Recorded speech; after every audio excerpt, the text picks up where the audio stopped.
Our last speaker is Alan Schaefer.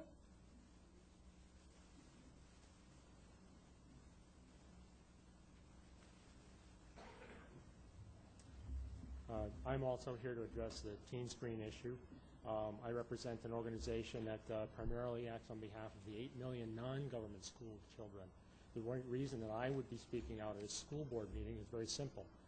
The trajectory of this mechanism is to encompass all school-age children.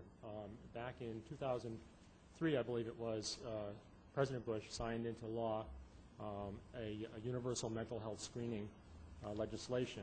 And this is essentially a response to that legislation.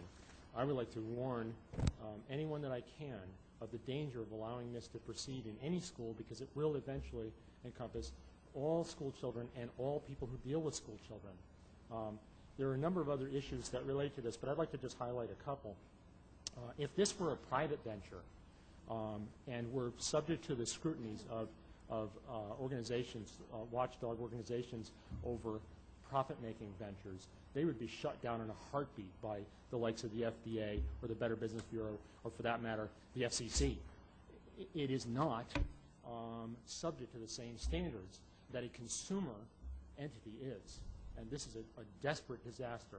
In addition to the fact that, that it is held to a different standard, I would like to visit one other very important element for children in development, and that is the label. Each child that goes through this process is going to end up with a label. That label will be carried around in their emotional data bank the rest of their lives.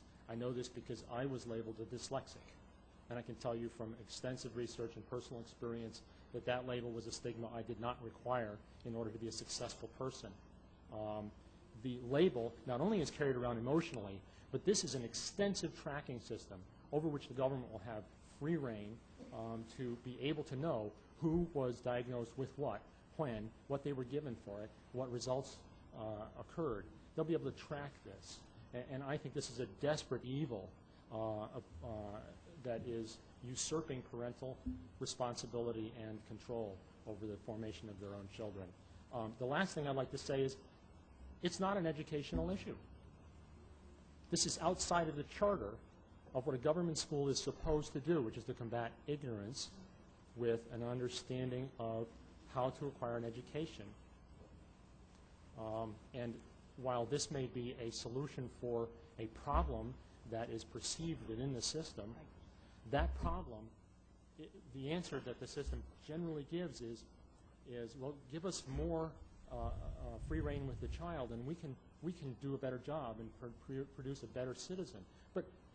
But we've had generations of their parents and their grandparents, and this is the result. And what happens is more and more of the authority is usurped by the school from the parent, and their responsibility diminishes, and the school adopts more responsibility. This has gone beyond education and is now manifested in this non-educational issue, and it will touch the lives of non-government school children, and so I'm very concerned that we stop it when we have the chance to speak out in a small meeting before it's nationwide. Thank you very much. Thank you very much. And let me just announce that this particular matter is being referred to Pete Summers of our Prevention and Intervention, along with the Assistant Superintendent over our high schools, John Marinovich, for a response and follow-up. Thank you.